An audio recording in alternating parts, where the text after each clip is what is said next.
In our news bulletin for this evening, Pacific community leaders arrive in Niue for the 9th Pacific Community Meeting. Niue launched a 10-year energy roadmap aiming for clean energy. Niue turned up in numbers to get behind the All Blacks for their historical Rugby World Cup win over the weekend. Melbourne Cup mania has punters placing bets while ladies put their creativity to test with their hat competition. Niue is playing host to two of the Pacific community's largest meetings for the first time in the organization's 68-year history. The first meeting of officials opened on Friday afternoon. That was the 45th Committee of Representatives of Government and Administrators meeting, also known as the CRGA. For SPC's Director General Dr. Colin Tuitonga, it holds great significance as his first CRGA during his term in office, and even more so that it is on his home island. Niue's Secretary to Government Richard Hipper said that government is happy to host the meeting after putting forward its bid to host the conference at the last meeting in Fiji 2 years ago. More than 50 SPC member representatives and development partners were attending the 45th CRGA that concluded this morning. Ministers have also arrived for the ministerial level 9th biennial conference of the Pacific Community. Amongst the high-level dignitaries that arrived today, there are 5 ministers from the region: the Pacific Island Forum Secretariat Secretary General Dame Meg Taylor, the European Union Ambassador, and the United Nations Youth Envoy. An official opening and welcoming was held at Millennium Grounds with a Takalo Challenge. This 2-day meeting will set out the direction, priorities and budget for SPC for the next 5 years as it looks to implement its 2016 to 2020 strategic plan. This is a proud achievement for the organization. The organization continues to embrace the challenges it faces in an environment of tightening of finances. It continues to tirelessly seek new partnerships to enable it to continue to deliver critical services to us all. Excellencies, distinguished delegates, as the outgoing chair of the Pacific Community, I would like to enlighten you on my tenure over the past 2 years. Some of you may recall at the time when I assumed the role of chair, I had highlighted that the challenges included sustainable financing of SPC's work, governance arrangements, SPC's involvement in the post-2015 development agenda, membership issues, HR challenges, and Director General's proposed solutions. Pleasure to have served with and supported by the Honourable Ratu Inoke Kumbuabola. He is, of course, the chair of conference over the last 2 years, my first 2 years as Director General of SPC, and he's a wonderful chairman, wonderful supporter. He's enabled us, Patricia and I, and Cameron Bowles, Cameron Diver, to use the offices of the Fiji mission in New York and the United Arab Emirates to enable us to achieve what we hope to achieve for the Pacific community. And I don't know that people are aware of this. The Ambassador Thompson in New York, for example, opened up the office for us, and we've been able to make use of it as if it belonged to us. So I want to say, you've been a good, fantastic chair for us. You've been there when we needed your guidance and support, but you haven't asked too many questions, so thank you. I'm very pleased that you've decided to choose Niue as your destination for the meeting this week. I'm pleased that you have all come to see what we have achieved with our partners, particularly New Zealand and Australia, European Union, China, and all the other partners we have at the present moment, who have enabled us to do things that we have never been able to do previously. But the other thing that we're also doing at the present moment in the transformation of Niue is to stop wastage, change the way the public servants manage the resources that we have as a people, save money, alternatively make money as well. And some of the trading operations that we have, in fact, are starting to make good money.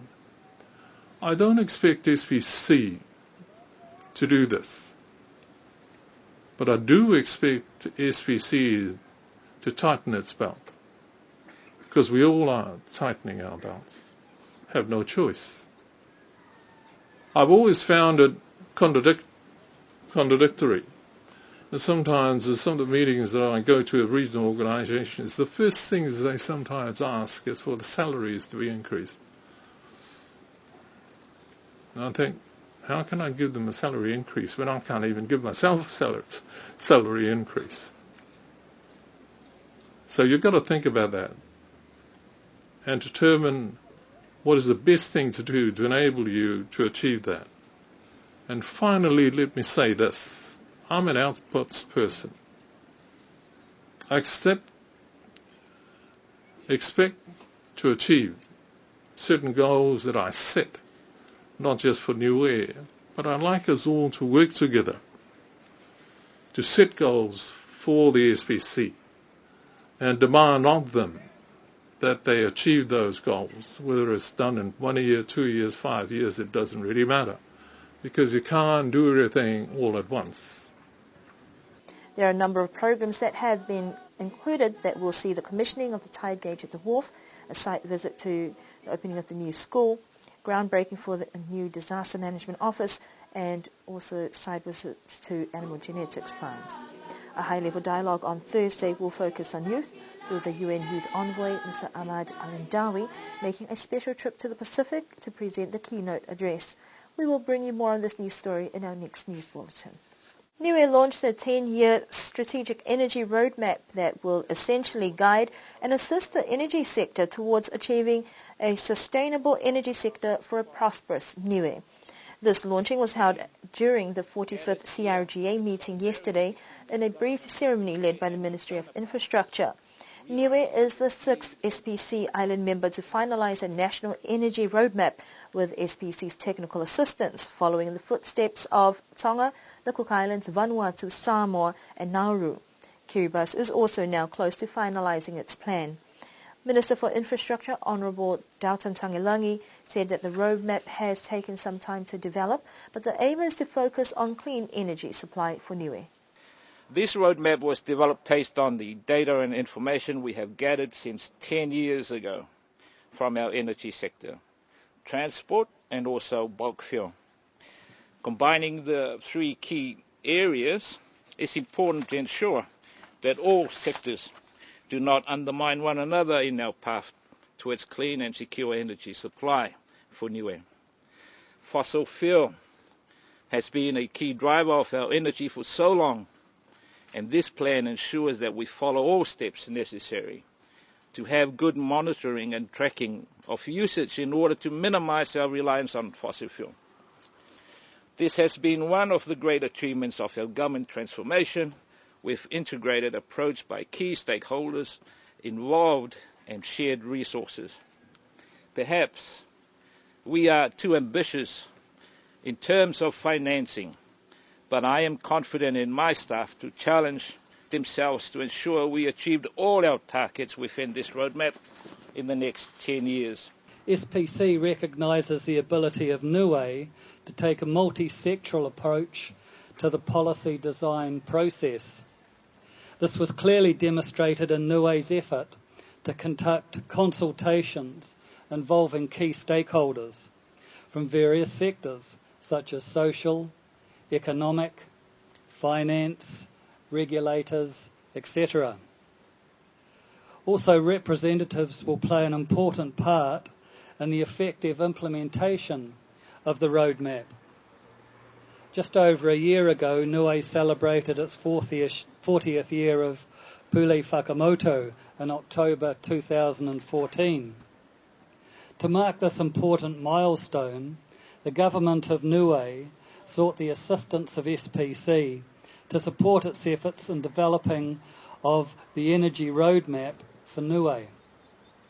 The roadmap is essentially a guide to assist the sector work towards achieving a vision of sustainable energy sector for a prosperous Niue.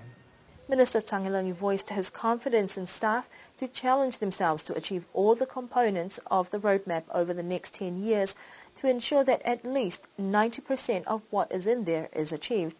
There was also a demonstration from Kiribati for their solar disinfectant project that has been labelled as cost-effective and a simple way to use solar to disinfect contaminated water, and in turn reducing child mortality rates from drinking contaminated water.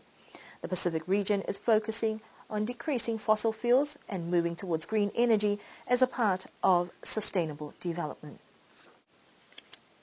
Rugby fans flocked to the Commercial Centre bright and early on Saturday morning to watch the Rugby World Cup finals in an event organised by the Niue Rugby Union in association with the New Zealand High Commission and Niue Police. The combined initiative to broadcast live on TV at 5:30 kick-off the Rugby World Cup final between the All Blacks and the Wallabies attracted some hardcore All Black supporters, plus a few who supported the Wallabies, to witness what was supposed to be an epic final that in the end was always a foregone conclusion, with All Blacks winning handsomely. The concept to beam the game live in the public place generated a lot of interest from rugby fanatics of Niue from all ages. It also gave the local entrepreneurs an opportunity to earn some money by selling hot drinks and breakfast food. Niue Police also cooked up a sausage sizzle that kept the entertained spectators occupied throughout the 80 minutes of rugby. According to some fans at the game, the initiative was a winner, even though some who watched the game had TV access at their homes but preferred the atmosphere at the Commercial Centre and would watch the replay at the comforts of their homes later in the day. But just being at the Commercial Centre provided them with a more lively and entertaining atmosphere. The initiative can be a start of what could be more sporting activities broadcasted live at the Commercial Centre or other venues, depending on public interest, not only for rugby, but for other games as well. About 60 punters turned up to the Pacific Way Bar premises in Lofi South yesterday afternoon and tried their luck when the gates opened in Australia for one of the biggest horse races in Australasia. The annual event, made famous by the New Zealand racehorse Farlap many years ago, reached our shores 10 long years ago when Pacific Way Bar started hosting the Melbourne Cup, and that has proved a popular date on the local punters' calendar year. A lot of punters, a lot of happy people at the Pacific Way Bar. It's only a once a year thing, so very, very good turnout, especially the hat parade. It's a fun thing for ladies and everyone involved. So I'm sure they have some great prizes yesterday, and also some happy punters yesterday winning some money from the races.